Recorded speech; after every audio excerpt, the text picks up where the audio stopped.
किंवा नमिता ताई.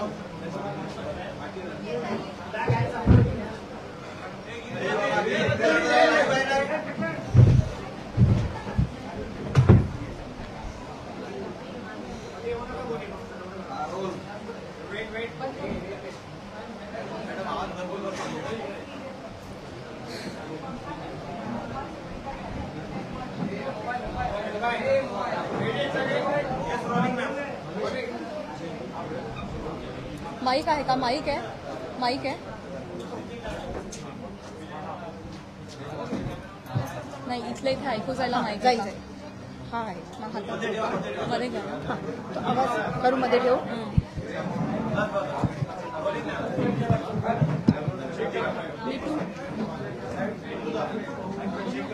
Hello hello hello hello hello, ऐकू येत आहे? Hello hello hello hello.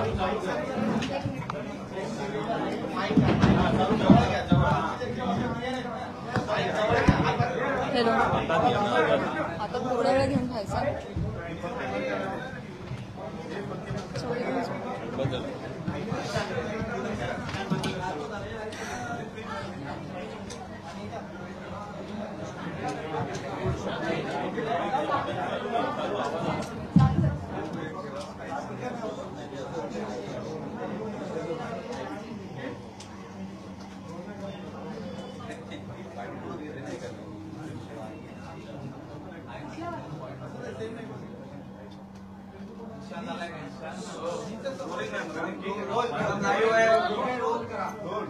भाऊ येतोय आणि आमच्या वकिलीनबाई येत आहेत. त्यांची वाट बघायची आहे का सुरू करायचं?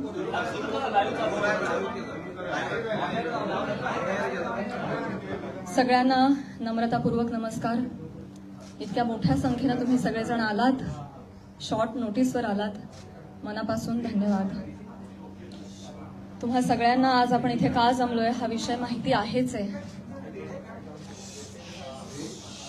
बीड जिल्ह्यातील माननीय आमदार श्री सुरेश धस यांनी काल प्रसार माध्यमांशी बोलताना जी काही टिप्पणी केली त्या संदर्भात तीव्र निषेध व्यक्त करण्यासाठी आज मी तुम्हा सगळ्यांसमोर आलेली आहे.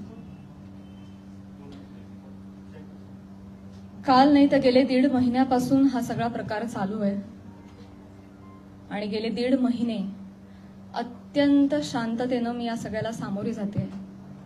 सगळ्या ट्रोलिंगला, सगळ्या निगेटिव्ह कमेंट्सना. आणि ही माझी शांतता, माझी मूकसंमती नाहीये. मी माझ्यासारख्या अनेक महिला, कलाकार या सगळ्यांची ही हतबलता आहे. हे शांत राहणं तुम्हा सगळ्यांमुळे कुठे ना कुठेतरी आमच्यावर बेतलेलं आहे. एक व्यक्ती आपल्या कुठल्या तरी रागाच्या भरात, उद्वेगाच्या भरात काहीतरी बरळून जाते. त्यानंतर त्या 2 वाक्यांचा मीडिया 1000 व्हिडिओ करतो, तेवढेच शब्द पकडतो, त्याच्यावर 1000 व्हिडिओज बनतात युट्यूब चॅनल्सवर. मग एका सेलिब्रिटीला त्याच्यावर वक्तव्य करणं भाग पाडलं जातं. मग ती बोलते, मग परत पहिल्या व्यक्तीला वाटतं आता आपण बोललंच पाहिजे, मग ती परत व्यक्ती बोलते, मग आता परत बोलणं क्रमप्राप्त होतं कारण आता नाही बोलली का, गप्प बसली का, मागे हटली, मग ही परत व्यक्ती बोलते. ही चिखलफेक चालू राहते, महिलांची अब्रू निघत राहते आणि सगळ्यांचं मनोरंजन होतं. हे होऊ नये, सगळ्या समाज माध्यमांसमोर ही चिखलफेक होऊ नये म्हणून मी यात पडले नाही. मी शांत बसणं हा पर्याय स्वीकारला. या गटारात मी दगड टाकणं योग्य समजलं नाही. ऑल्सो मला असं वाटलं की हा विषय इतका खोटा आहे, ही गोष्ट इतकी धादांत खोटी आहे, त्याला काही बेस नाही. एका सांस्कृतिक कार्यक्रमामध्ये सत्कार स्वीकारताना काढला गेलेला एक फोटो, ती आमची एकमेव भेट, धन्यवाद, हा एकमेव संभाषण, एक शब्द, याच्यावरून एवढी आवई उठावी, त्याला मी का प्रत्युत्तर देऊ? जेव्हा त्या गोष्टीवर मी भाष्य करते, 10 लोकांपर्यंतची गोष्टी 1000 लोकांपर्यंत पोहोचतात. ती जर गोष्ट खोटीच असेल तर ती किती काळ टिकणार, त्या गोष्टीला आपण किती महत्व द्यायचं? म्हणून मी त्या गोष्टीकडे दुर्लक्ष केलं. शांत बसणं मी योग्य समजलं आणि याला भरपूर साथ होती ती मी ज्या व्यक्तींबरोबर काम करते, ज्या संचाबरोबर काम करते, माझं कुटुंब, माझा मित्रपरिवार, सगळे आप्तेष्ट, महाराष्ट्रातली जनता, प्रेक्षक ज्यांचं प्रेम आहे माझ्यावर. कोणीही माझ्यावर एका शब्दानेही कधी शंकेच्या दृष्टिकोनातून पाहिलं नाही, कधीही मला विचारलं देखील नाही. प्रत्येक जण भेटला त्यावेळी हे म्हणाला, प्राजक्ता योग्य करतेस, शांत राहा, धीरानं सामोरी जा. या अशा आवया उठतात आणि निघून जातात, सरपास होतात, तू शांत राहा, धीरानं सामोरी जा. ह्या सगळ्यांचा माझ्यावरचा विश्वास नाही. मी आधी पूर्ण करेन माझं सगळं. माईक मध्ये सर्व इको होतो, त्याच्यामुळे तुम्ही फक्त माईक तुम्ही बोला. Sorry for interrupt.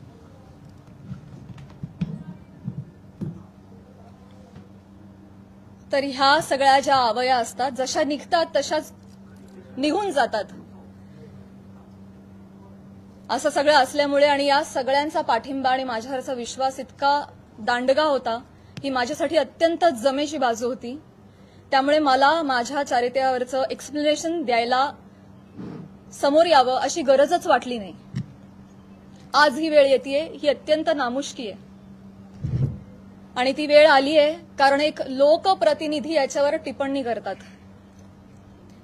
एखादी रूमर आहे, रूमरचंही खरं त्याला स्थान नाहीये, पण एखादी असंच उठलेलं वावटळाविषयी जेव्हा लोकप्रतिनिधी, जे लोक ज्यांना आपण जनतेनं निवडून दिलंय, आपले प्रश्न विधिमंडळात जाऊन त्यांनी आपले प्रश्न मांडावेत, आपल्यासाठी न्याय मागावा, आपल्या हक्कांचं रक्षण करावं, आपलं रक्षण करावं, अशी ज्यांच्याकडून आपली अपेक्षा आहे, अशी मंडळी जेव्हा आपल्यावर चिखल फेक करतात तेव्हा ही गोष्ट गांभीर्यानं घेण्याची वाटली मला. आणि म्हणूनच आज मी तुम्हा सगळ्यांसमोर आले. काल जर हे असं बोलले नसते तर मी तशी शांत बसले होते आणि मी याच्यावर कधी भाष्य केलं नसतं. पण काल त्यांनी ते वक्तव्य केल्यामुळे मला आज तुम्हा सगळ्यांसमोर यावं लागलं.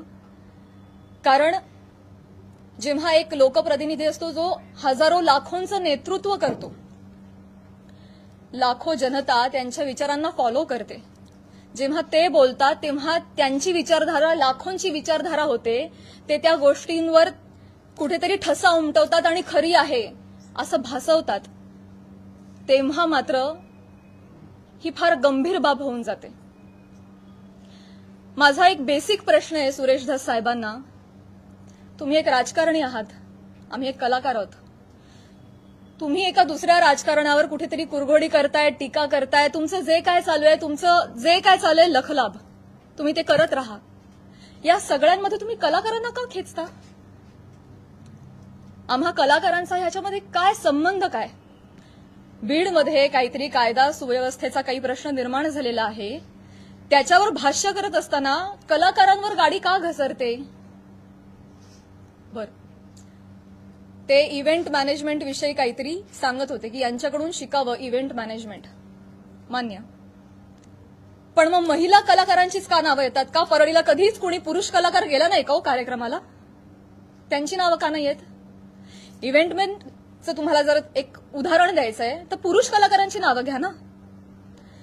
महिलांची नावं घेऊन अतिशय कष्टानं ज्या महिला अतिशय छोट्या फॅमिलीमधून येऊन संघर्षमय आयुष्य जगत मोठ्या होतात आणि आपलं एक नाव कमवतात, त्यांची प्रतिमा ते असं बोलून डागाळतात.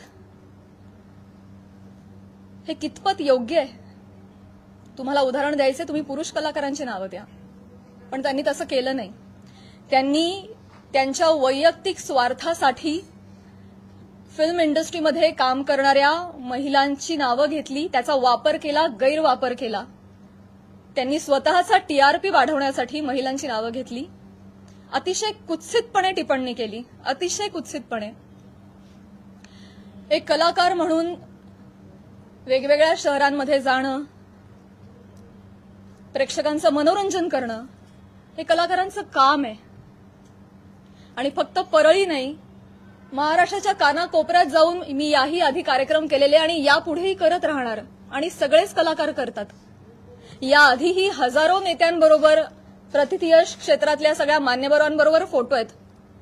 मग तो फोटोचा रेफरन्स उचलून तुम्ही कोणाही बरोबर असं नाव जोडून टाकणार का? हे एक महिला म्हणून, महिला कलाकार म्हणून मला अतिशय ही बाब निंदनीय वाटते. महाराष्ट्रातल्या राजकारण्यांना हे कृत्य शोभत नाही.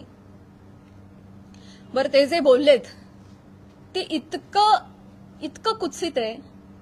अच्छा, त्या पण येतात का परळीला? अच्छा. कोणाला जर नवा चित्रपट वगैरे करायचा असेल तर परळी पॅटर्न अवलंबावा. त्यांचा जे काय जवळचा पत्ता वगैरे काय म्हणायचंय काय तुम्हाला?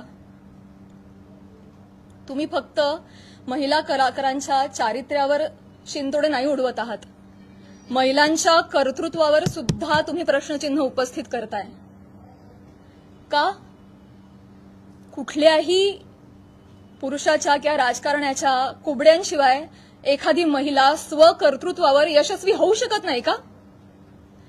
कष्टांनी आणि मेहनतीनं एखादा माणूस मोठा होतो, याच्यावर तुमचा विश्वास का नाही बसत? ही अशी टिप्पणी करून तुम्ही माझी नाही, आम्हा महिलांची नाही, स्वतःची मानसिकता दाखवताय असं मला वाटतं. आणि ही अतिशय खेदजनक बाब आहे.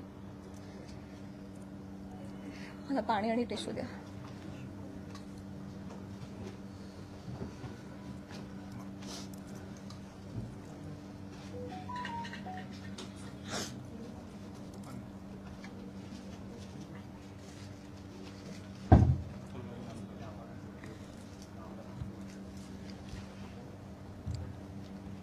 महिलांची अब्रू, इस्पेशली फिल्म इंडस्ट्रीमधल्या महिलांवर फार सॉफ्ट कॉर्नर, फार सॉफ्ट टार्गेट, कोणी यावं, पटकन नावं घेऊन जावं. तुम्ही तुमच्या राजकारणासाठी मी विनंती करते, तुमच्या वैयक्तिक राजकारणासाठी तुम्ही फिल्म क्षेत्रामधल्या महिलांच्या नावाचा गैरवापर करणं बंद करावं अशी मी त्यांना विनंती करते. आणि ज्या कुत्सितपणे त्यांनी टिप्पणी केली आहे, या सगळ्या गोष्टीचा प्रसार माध्यमांसमोर हशा पिकवण्यासाठी त्यांनी उपयोग केलेला आहे. हे वागणं महाराष्ट्रातल्या राजकारण्यांना शोभत नाही. ही अतिशय निंदनीय बाब आहे.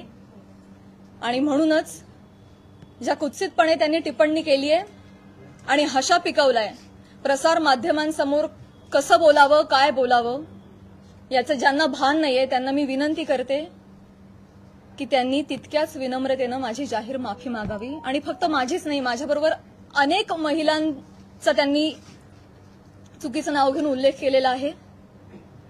आणि या गोष्टीचा एक उपयोग करून मी सगळ्यांना त्यांना हेही सांगू इच्छिते की अशा पद्धतीनं कुठल्याही राजकीय गोष्टीसाठी फिल्म इंडस्ट्रीमधल्या महिलांच्या नावाचा गैरउपयोग होता कामा नये. पुढे जाऊन मी हेही सांगू इच्छिते, मी आज महिला आयोगाकडे तक्रार गेलेली आहे. फोन सायलेंट करा. महिला आयोगाकडे दुपारी तक्रार नोंदवलेली आहे. मी त्यांनाही रिक्वेस्ट केलेली आहे की कायद्याच्या चौकटीत राहून तुम्ही याच्यावर योग्य ती कारवाई करावी. मी देखील कायदेशीर कारवाई करत राहीन. याचबरोबर माननीय मुख्यमंत्री साहेब, उपमुख्यमंत्री साहेब यांना देखील मी विनंती करते, काय या दोन व्यक्ती दोन वाक्य बोलून गेल्या, पण प्रसार माध्यमं तेवढीच दोन वाक्य घेऊन त्याचे 1000 व्हिडिओ बनवतात. इतके वाईट मथळे देतात, हेडलाईन्स देतात. समोरच्या माणसाच्या आयुष्यात तुमच्या या मथळ्यांमुळे एक वादळ येऊ शकतं, त्यांच्या करिअरवर परिणाम होऊ शकतो, त्यांची प्रतिमा डागाळली जाऊ शकते, त्यांचं करिअर बर्बाद होऊ शकतं, ते डिप्रेस होऊ शकतात, ते आत्महत्या करू शकतात. तुम्हाला काळजी वाटत नाही या गोष्टीची? आपण आपला टीआरपी वाढवण्यासाठी, आपण आपला एक सेट टार्गेट अचीव्ह करण्यासाठी कुठल्या थराला जाऊन बातमी करतो, त्याचं किती वेगवेगळ्या पद्धतीनं. आता फॉर एन एक्झाम्पल, कालच मी बातमी वाचली आणि ती इतकी हर्टफुल होती. बीडमधील हत्या प्रकरणात आता प्राजक्ता माळींचंही नाव जोडलं जातंय. काय संबंध, काय दोन गोष्टींचा? आपण काय हेडलाईन्स करतो त्याचा समोरच्या माणसावर. ही माझी आई रात्रभर झोपली नाही, 1.5 महिना, मला वाटत नाही तिला शांत झोप लागली असेल. एक कमेंट नाही जी यांनी वाचली नाही. हा माझा भाऊ, यांनी सोशल मीडिया बंद करून टाकला, सगळे अकाउंट्स डिलीट केले. आज हा प्रसंग फक्त माझ्याशी निगडीत राहिलेला नाहीये, हा माझ्या कुटुंबावर त्याचा परिणाम होतोय आणि अत्यंत वाईट परिणाम होतोय. समाजामध्ये अशा पद्धतीनं प्रतिमा डागाळली जाणं एका मुलीची, आणि स्पेशली फिल्म क्षेत्रामध्ये काम करणाऱ्या मुलीची, ह्याला तोंड देणं अजिबात सोपी गोष्ट नाहीये. तुम्ही सगळेजण हे समजू शकता.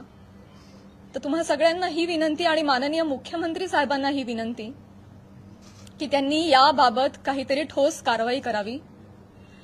बेसलेस पुरावा कुठलाही असल्याशिवाय कोणीही बातमी करू नये अशा पद्धतीचे त्यांनी आदेश द्यावेत. या निमित्तानं मी करुणाताईंना सुद्धा विनंती करू इच्छिते आणि हे सांगू इच्छिते की तुम्ही स्वतः एक महिला आहात.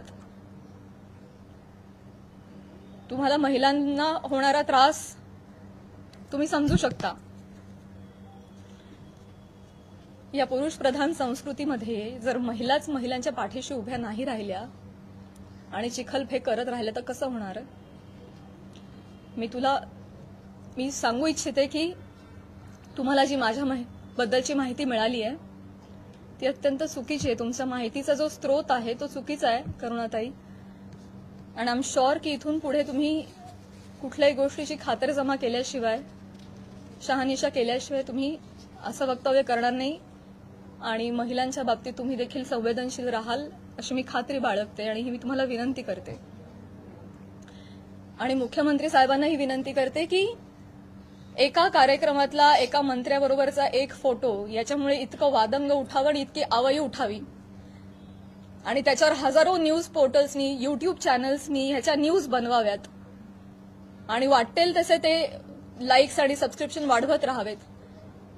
त्यांना भीती नाहीये की याच्यावर कोणीही काहीतरी ऍक्शन घेईल म्हणून ते हे करतायत. म्हणून अशा पद्धतीनं महिला कलाकारांची अब्रू वेशीला टांगली जाते. तर याबाबत काहीतरी कडक कारवाई त्यांनी केली पाहिजे. आणि असं जर होत राहिलं, आता 1000 कार्यक्रमांवर 1000 माणसांबरोबर नावं जोडली गेली, तर मला सांगा इथून पुढे कलाकार सुद्धा कुठल्याही राजकीय नेत्यांनी आयोजित केलेल्या कुठल्याही सांस्कृतिक कार्यक्रमाला जातील का हो? ते सुद्धा धजावणार नाहीत. पुढची भविष्यातली मंडळी सुद्धा विचार करतील, अरे कलाक्षेत्रात पाठवायला नको पोरांना, ते काय बरं नाही. आमचं कलाक्षेत्र बदनाम नाहीये, ही सगळी मंडळी त्याला बदनाम करतात. आम्ही मनोरंजन करण्याचं काम करतो, तुम्ही आमची नावं मनोरंजनासाठी वापरता, स्वार्थासाठी वापरता, स्वतःचा टीआरपी वाढवण्यासाठी वापरता. हे अत्यंत चुकीचं आहे. आणि स्पेशली महिलांची नावं पटकन कशी तोंडावर येतात, पुरुषांची नावं का येत नाहीत, यासाठी एक टूल बनवलं जातंय महिला कलाकारांना. ह्याबद्दल मला खेद वाटतो. आणि मी पुन्हा एकदा सांगेन की मुख्यमंत्र्यांना विनंती की तुम्ही याबाबत ठोस कारवाई करावी, आदेश द्यावेत. सुरेश धसांना मी विनंती केलेलीच आहे की त्यांनी जाहीर माफी मागावी. आणि या निमित्तानं मी प्रसार माध्यमांना सुद्धा विनंती करेन. मी पुन्हा तेच बोलतेय, अनेक युट्यूब चॅनल्स, माझी सोशल मीडियाची टीम लीगल नोटीस पाठवून थकली. एक युट्यूबचा व्हिडिओ डाऊन होतो तर 3 रोज नव्याने उभे राहत होते. तर एखाद्या गोष्टीचा एक संदर्भ घेऊन तुम्ही वाटेल ते मथळे देऊन जे न्यूज करता, तुम्ही सुद्धा कुठेतरी या बाबतीत स्पेशली महिलांच्या चारित्र्यासंबंधात असलेल्या गोष्टींवर तुम्ही तरी संवेदनशीलता दाखवणार आहात की नाही? टीआरपीसाठी, तुमचं टार्गेट कंप्लीट करण्यासाठी किती खालच्या थराला जाऊन तुम्ही बातम्या करता, हे योग्य आहे का? असे मला तुम्हालाही प्रश्न विचारायचे आहेत आणि तुम्हालाही विनंती करायची की आपण सुद्धा एक सभ्यतेची पातळी सोडली नाही पाहिजे. आपण महाराष्ट्रात राहतो, महाराष्ट्र अतिशय सुज्ञ मंडळींचा प्रदेश आहे. आणि तुम्ही कोणीही अशा पद्धतीनं मुळात आदेश आले पाहिजेत, त्याच्यावर ठोस कारवाई झाली पाहिजे आणि आपण एक माणूस म्हणून सुद्धा, एक मराठी माणूस म्हणून सुद्धा आपण सुद्धा आपल्याला काहीतरी नियम घालून घेतले पाहिजेत असं मला वाटतं. मी माझं पूर्ण करते भाऊ. या निमित्तानं महाराष्ट्रातल्या जनतेला सुद्धा मला म्हणायचं आहे की आपण आता एआयच्या जमान्यात आहोत. सोशल मीडियावर वाटेल तसे लोक व्यक्त होत आहेत. मॉर्फ करणं, video, photo, call recordings, fake generate करणं, फेक चॅट्स करणं हे अतिशय सोपं आहे. डाव्या हाताचा मळ आहे. आता हे फार अवघड नाही राहिलेलं आहे. तर महाराष्ट्रातल्या जनतेनं सुद्धा सतसत विवेकबुद्धी जागरूक ठेवावी आणि आपण सोशल मीडियावर कसे व्यक्त होतो याची सभ्यता पाळावी. आपल्या आई बहिणीच्या बाबतीत जर अशी गोष्ट घडली असती तर आपण असं लिहिलं असतं का, असं त्यांनीही विचार करावा. सारासार विचार करून व्यक्त व्हावं. सगळ्यांनीच ही जी बाब आहे ती अतिशय गांभीर्यानं घ्यावी. इथे मी फक्त माझ्या न्यायासाठी नाही बोलत आहे. इथे मी आज सगळ्या सिने क्षेत्रात, कला क्षेत्रात काम करणाऱ्या सगळ्या महिलांच्या वतीनं बोलतीये.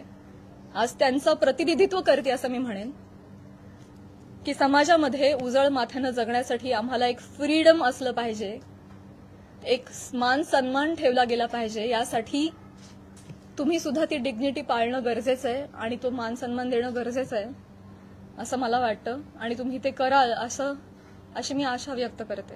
एक प्रश्न असा होता आता आपण ज्या पद्धतीने आता एकच प्रश्न आहे. सुरेश दास महिला आयोगाकडे आपण अच्छा ओके, वन बाय वन जाऊया. महिला आयोगाकडे प्राजक्ता माळींची माफी मागणार नाही. सुरेश दास म्हणताय प्राजक्ता माळींची मी जाहीर माफी मागणार नाही. मी त्यांना मागणी केलेली आहे. त्यांनी ज्या कुत्सितपणे हशा पिकवण्यासाठी हा मुद्दा उचललाय ज्याला काही बेस नाही, तर मी मागणी केलेली आहे आणि मला खात्री आहे की माननीय मुख्यमंत्री साहेब, माननीय उपमुख्यमंत्री साहेब, महिला आयोग याच्यावर कठोर कारवाई करतील आणि योग्य ती गोष्ट घडवून आणतील. महिला आयोगाकडे आपण तक्रार दाखल केलेली आहे. आपण कायदेशीर पाऊल म्हणजे पोलीस स्टेशनमध्ये जाऊन धस यांच्या विरोधात काही तक्रार दाखल करणार आहात का? ज्या पद्धतीने आता ते म्हणतायत की आम्ही माफी मागणार नाही म्हणून, तर आपण कायदेशीर पाऊल नेमकं काय उचलणार आहात? महिला आयोगाकडे तक्रार दिलेली आहे. आज किंवा उद्या मुख्यमंत्री साहेबांची भेट मला मिळणार आहे. त्यांना समक्ष जाऊन मी पत्र देणार आहे. उपमुख्यमंत्री साहेबांना जाऊन भेटणार आहे. त्यांना देखील समक्ष जाऊन पत्र देणार आहे, निवेदन करणार आहे. आणि जर गोष्ट काही घडली नाही आणि ही देखील महिला म्हणून हलक्यात घेतली तर डेफिनेटली माझ्या वकिलांमार्फत मी योग्य ती कारवाई करेन. आणि माझ्या एकटीच्या न्यायासाठी नाही, मी समस्त कला क्षेत्रात काम करणाऱ्या महिलांच्या वतीनं पाऊल उचलेन.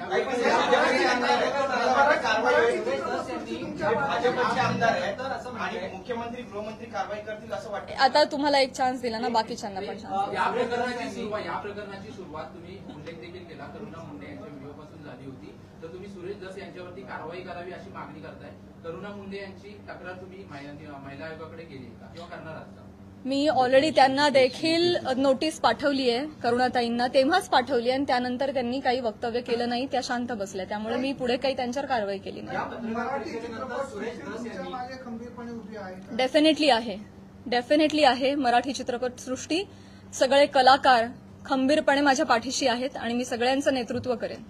सुरेश दस यांनी ही पत्रकार परिषद चालू आहे त्याच्यानंतर त्यांनी प्रतिक्रिया दिली की हे संतोष देशमुख प्रकरण दुसरीकडे नेण्यासाठी म्हणून तुम्ही ही पत्रकार परिषद. मला हेच सांगायचं आहे तुम्हाला सगळ्यांना, हेच सांगण्यासाठी आज मी आली आहे की तुमच्या राजकीय हेतूसाठी तुम्ही कला क्षेत्रातल्या कलाकारांची नावं का जोडताय? कलाकारांचा आणि राजकारणाचा काही एक संबंध नाहीये. तुम्ही जर कालच्या त्या भाषणामध्ये आमचं नाव घेतलं नसतं तर आज मी तुमच्यासमोर इथे नसते. मी आज माझ्या ज्योतिर्लिंग यात्राला असते.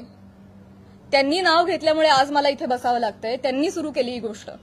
त्यामुळे तुम्ही असा अर्थ जोडू नका, ही तुम्हालाही विनंती. आणि मुळात राजकारणाचा आणि कलाकारांचा काही संबंध नाही. तुम्ही तो ओढून आणू नका. स्पेशली महिला कलाकारांना तुम्ही इथे त्यांच्या प्रतिमा डागाळू नका.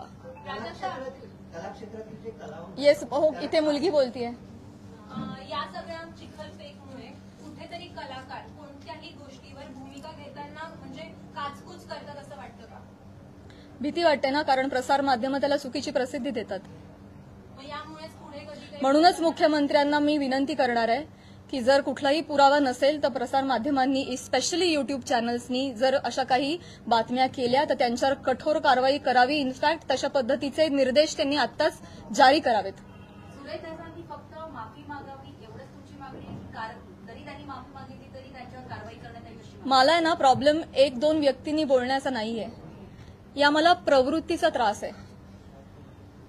हा प्रघात पडता कामा नाहीये की कोणीतरी काहीतरी फार कष्टाने नाव कमवतो, कोणीतरी एक काहीतरी येऊन बोलून जातं आणि अख्खी इमेज डागाळते. स्पेशली महिलांच्या बाबतीत मी पुन्हा तेच म्हणेन की नाव घेताना त्यांनी 3 महिलांचं का नाव घेतलं? पुरुष कलाकार गेलेच नाहीत का हो परळीला कधी कार्यक्रमाला? मी जेव्हा गेले होते कार्यक्रमाला तेव्हा माझ्याबरोबर सुद्धा प्रसाद खांडेकर, गौरव मोरे ही मंडळी होती, अमीर हडकर, आमचे सगळे कलाकार होते, त्यांची नाही नावं आली. त्यामुळे स्त्री कलाकारांना याच्यामध्ये गोवू नये. राजकारण्यांनी स्वतःच्या स्वार्थापायी टीआरपी त्यांच्या अशा पद्धतीनं वाढवू नये आणि गैरवापर करू नये. हिंदी असो किंवा मराठी सिनेमा, राजकीय नेते मुख्यतः कलाकारांना टार्गेट करतात. हे हेतुपुरस्सर किंवा जाणीवपूर्वक वक्तव्य केल्यानंतर त्यांना प्रसिद्धी मिळते. मला हे माहिती नाही ते देण्यासाठी असं वक्तव्य होतं असं वाटतंय का? आणि याचा पाठपुरावा म्हणून तुम्ही कलाकारांची काही संघटना बांधणार का किंवा त्याला एकत्र आणणार का आगामी काळात? मला हेच म्हणायचं आहे की ते काहीतरी बोलून जातात, एक काहीतरी वल्गना करून जातात. खरं तर त्यांनी अशा पद्धतीच्या वल्गना हाणून पाडल्या पाहिजेत एक लोकप्रतिनिधी म्हणून, पण ते त्याला हवा देतायत ही गोष्ट चुकीची आहे. पण त्यांना जेव्हा कळेल पुढे जाऊन की त्यांच्या एका वक्तव्याचे 1000 वेगळ्या पोर्टल्सनी 1000 न्यूज केल्यात हे त्यांना कळल्यानंतर खरं तर तेही करणार नाहीत, करुणाताई बोलणार नाहीत. पण त्यांना ही पुढे गोष्ट एवढी मोठी घडतीये ह्याची त्यांना कल्पना नसावी कदाचित. मला जेवढे त्या 2 व्यक्ती बोलल्या याचा त्रास आहे तेवढाच त्रास मला प्रसार माध्यमांनी केलेल्या फेक न्यूजचा देखील आहे. सो डेफिनेटली याच्यावर कारवाई व्हावी असं मला वाटतं. कलाकार या विषयांवर बोलणं टाळतात, सोडून देतात. त्याच्यामुळे तुम्हाला वाटतं का की त्यांना बोलायला वेळ मिळतो किंवा तो चेष्टा मस्करीचा विषय होतो? करुणा मुंडेंनी जेव्हा तुमच्यावर टीका केली तेव्हा जर तुम्ही उत्तर दिलं असतं किंवा पुन्हा एकदा तुमचं नाव अशा प्रकारे घेतलं गेलं नसतं असं वाटतं? पुन्हा एकदा मी तेच म्हणेन, पुन्हा एकदा मला तेच म्हणायचंय का कलाकार पुढे येत नाही. मी पहिलं वाक्य म्हणाले की या सगळ्यामध्ये आमची हतबलता आहे गप्प राहण्यामध्ये. का? कारण समाज माध्यमांमध्ये ही चिखलपेक चालू राहते. विषय एवढा असतो कुठेतरी वेगळीकडे जाऊन पोचतो. आज तुम्हाला काय वाटतंय हे चालू राहतं. त्यामुळे कलाकार शक्यतो यामध्ये पडत नाहीत. आणि बरीच मंडळी, मी फक्त कलाक्षेत्र म्हणत नाही, बऱ्याच क्षेत्रांमधली मंडळी गप्प राहणं हा पर्याय निवडतात, कारण हे असं जाहीरपणे चिखलफेक होत राहते. म्हणूनच या संदर्भात जर काहीतरी रूल्स अँड रेग्युलेशन्स आले, कठोर नियम आले की जर या गोष्टीमध्ये तथ्य सापडलं नाही, जर कुठला पुरावा सापडला नाही तर त्यांच्यावर कायदेशीर कारवाई होईल त्या न्यूज पोर्टलवर किंवा युट्यूब चॅनलवर. असा जर आपल्याकडे नियम आला ना तेव्हा जाऊन हे बंद होणार आहे. तर असा नियम काढावा हीच विनंती आहे माझी मुख्यमंत्री साहेबांना. पण तुम्हाला जाणीवपूर्वक टार्गेट केलं जात आहे? नाही असं काही नसतं. त्यांनी माफी नाही मागितली तर पुढची भूमिका काय असेल? मला हा नियम आणायचा आहे. मला या निमित्तानं प्रसार माध्यमांमध्ये जे काही न्यूज होतात त्याला पुराव्यांची जोड नसेल तर तुम्ही ते करू नका, केलं नाही पाहिजे. ते खोटं आढळल्यास कायदेशीर कारवाई होईल अशा पद्धतीचा नियम आला पाहिजे. हे माझं खरं उद्दिष्ट झालंय. आता ते म्हणाले की मुंबईत जाऊन मी बोलणार आहे प्राजक्ता माळीसोबत. स्वागत आहे.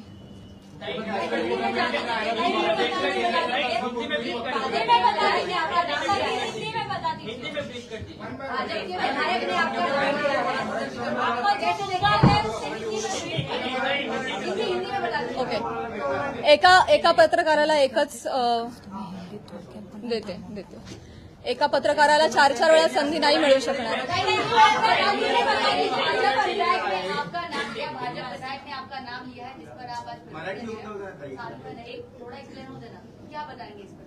सगळ्यात शेवटी हिंदी बोलू, मराठी अजून 1-2 प्रश्न घेते. सगळ्यात तुम्ही एक प्रश्न विचारला ना? नक्की विचारला नाही. माईक खाली त्यांनी असं देखील म्हटलंय की मी असं कोणतंही ऑब्जेक्शन घेण्यासारखं वक्तव्य बोललेलो नाही आणि माझ्यासाठी प्राजक्ता माळी हा विषय संपलेला आहे असं देखील वक्तव्य केलेलं आहे. काय सांगा? मी ते बघितलं नाही, परंतु अच्छा त्या पण आल्या का, येतात का परळीला? अहो परळीला नाही, सबंध महाराष्ट्रात फिरतो आम्ही, देशाबाहेरही कार्यक्रमाला जातो. परळी पॅटर्न, जवळचा पत्ता, तुम्हाला जर चित्रपट बनवायचा असेल तर परळी पॅटर्न म्हणजे म्हणायचं काय? हे डेफिनेटली अतिशय निंदनीय वाक्य आहेत, अतिशय डिरोगेटरी आहेत. यामागचा सूचित अर्थ कळू नये इतका महाराष्ट्र आणि मी दुधखुळी नाहीये. त्यांना जे आडून आडून बोलायचं होतं हे सगळ्यांना कळतंय. त्यामुळे परळीला येतात म्हणजे मी काहीच बोलू नये असं नसतं. नुसतं ताई म्हणून काही होत नाही. त्याच्या अवतीभवती तुम्ही जे हातवारे करता, तुमचे जे हावभाव असतात, एका महिलेचं चारित्र्य एवढ्या रिॲक्शननी सुद्धा डागाळू शकतं. समाज माध्यमांसमोर, प्रसार माध्यमांसमोर हशा पिकवण्यासाठी त्यांनी हा मुद्दा वापरलाय. तो डेफिनेटली अतिशय निंदनीय आहे, अतिशय खालच्या पातळीचा आहे आणि तो चुकीचा आहे, याचा मी निषेध करते. मॅम, क्लॅरिफिकेशन देताना नेहमी महिलाच का देतात? तुम्हाला वाटत नाही का ज्यांच्याशी नाव जोडलं जातं त्यांनी सुद्धा हे दिलं पाहिजे? आतापर्यंत बॉलिवूडमध्ये सुद्धा अशा अनेक गोष्टी घडलेल्या आहेत, पण महिलाच टार्गेट का होते याच्यावर तुम्हाला काय वाटतं? हाच माझा प्रश्न आहे. हाच माझा प्रश्न आहे मुख्यमंत्री साहेबांना सुद्धा, की हे महाराष्ट्रामध्ये एक निर्भेळ वातावरण कलाक्षेत्रातल्या महिलांच्या बाबतीत असलं पाहिजे आणि आम्ही सॉफ्ट टार्गेट होता कामा नये. कुठल्याही राजकीय व्यक्तींच्या स्वार्थापायी आमच्या नावांचा गैरवापर झाला नाही पाहिजे, हीच तर माझी विनंती आहे. आणि हे दुःख आहे, आज मला माझ्या चारित्र्याच्या क्लॅरिफिकेशनसाठी प्रेस कॉन्फरन्स घ्यावी लागते. हीच निंदनीय गोष्ट आहे. हे महाराष्ट्रात होत आहे, सावित्रीच्या लेकींबाबत होत आहे. मला याचं दुःख आहे.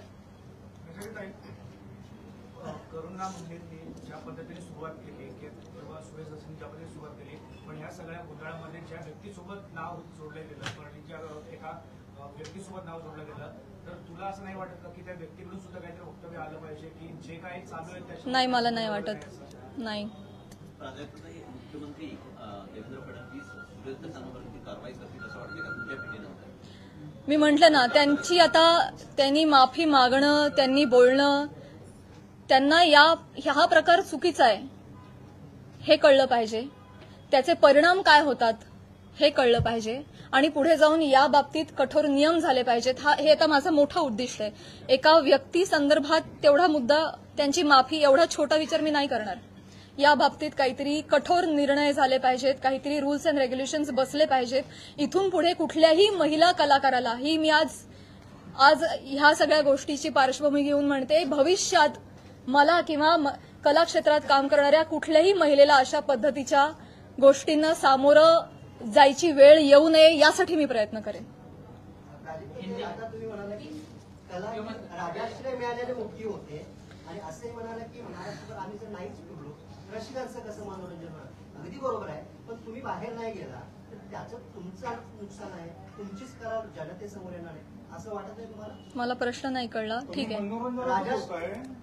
आहे. कलेला राजाश्रय मिळाल्यानंतरच ती कला मोठी होते.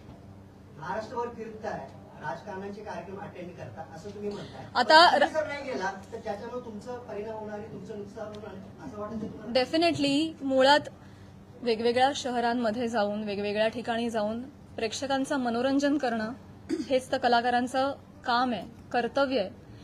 निखळ मनोरंजनासाठी तर कलाकार प्रेक्षकांशी संवाद साधण्यासाठी वेगवेगळ्या ठिकाणी जातात आणि गेलंच पाहिजे. ते आमचं उपजीविकेचं साधन पण आहे आणि आमच्या स्वातंत्र्यावर अशी गदा नाही येऊ शकत ना. त्यामुळे कलाकार धर्म आम्ही पाळतोय, पण त्याचा असा पद्धतीनं चुकीचा अर्थ काढणं हे क्लेशदायक आहे. तेव्हाच कला मोठी होईल जेव्हा त्याला राजाश्रय मिळाली पाहिजे. म्हणूनच म्हणते रूल्स एंड रेग्युलेशन्स आणा. नहीं ठीक है, नहीं ठीक है. मैं यही कहना चाहूंगी कि आज जो भी यहाँ पे हुआ, सुरेश धस जी ने जो भी बोला है वो काफी निंदनीय है ही. उसके खिलाफ हम काम करेंगे डेफिनेटली. महिला आयोग भी करेंगे, माननीय मुख्यमंत्री जी भी करेंगे. सबसे मैं निवेदन करूंगी, लीगल एक्शन भी लिए जाएंगे. लेकिन इसके परे जाके मैं ये रिक्वेस्ट करना चाहूंगी गवर्नमेंट से कि जो भी एक दो व्यक्ति कुछ बोल जाते हैं, उसके बाद जो हजारों न्यूज चैनल्स, यूट्यूब चैनल्स जो ब्रेकिंग न्यूज बनाते हैं और फेक न्यूज बनाते हैं विदाउट एनी स्ट्रॉन्ग प्रूफ्स, उसके खिलाफ कुछ स्ट्रॉन्ग एक्शन ली जाए, उस पे कुछ रूल्स एंड रेगुलेशंस बनाए जाए. तब जाके ये सही मामले में एक व्यक्ति किसी को सॉरी बोल देता है और मामला खत्म हो जाता है. इतना छोटा ये नहीं होना चाहिए. इसके परे जाके हमारी गवर्नमेंट ने महिलाओं के हित के लिए उनके अगेंस्ट जो ये फेक न्यूज बनती है उसके खिलाफ उन्होंने कठोर रूल्स एंड रेगुलेशंस बनाने चाहिए, ये मेरी उनसे रिक्वेस्ट है। आपकी इस मामले में सीएम और डीसीएम किसी से बात हुई है? जी, आज सुबह मैंने उनका टाइम लेने के लिए फोन किया था और हमारी बात भी हुई। सीएम साहब से? जी जी, और उन्होंने भी ये बोला कि ये नॉनसेंस मैं भी बिल्कुल टॉलरेट नहीं करूंगा और मैं आपको प्रेस कॉन्फ्रेंस लेने से नहीं रोकूंगा, आप प्लीज जाइए प्रेस कॉन्फ्रेंस लीजिए। मैंने ऑलरेडी धस जी से बात की है और ये नॉनसेंस हम कोई भी टॉलरेट नहीं करेगा और मैं आमने सामने जाके भी उनसे ये बात करूंगी। कार्रवाई करने का उन्होंने कोई आश्वासन दिया है सीएम? मैं बोलूंगी कि कार्रवाई क्या होता है, एक व्यक्ति सॉरी बोल के निकल गया, इतना छोटा ये नहीं होना चाहिए, ये आगे जाके हो ही नहीं, इसलिए कुछ कार्रवाई होनी चाहिए। आपने महिला आयोग में भी शिकायत की, जी। शिकायत में आपने क्या मांग की? इस पे कार्रवाई होनी चाहिए और इस पे रूल्स एंड रेगुलेशंस बिठाने चाहिए, यही लिखा है। क्या सोशल मीडिया पे आपको बहुत परेशान किया जा रहा है, उस पर भी आपने बात की? मैंने ये बोला अभी, महाराष्ट्र के सारे जनता को मैंने अपील किया है कि हम भी एक डिग्निटी मेंटेन करें। क्या लगता है प्राजक्ता जी आपको क्यों टारगेट किया जा रहा है? कुछ टारगेट नहीं किया जा रहा, ठीक है। सुरेश दत्त कह रहे हैं कि वो माफी नहीं मांगेंगे, इस पर आपको क्या कहते हैं? मैंने बोला, सिर्फ माफी की मैंने बोला। जय हिंद, जय महाराष्ट्र।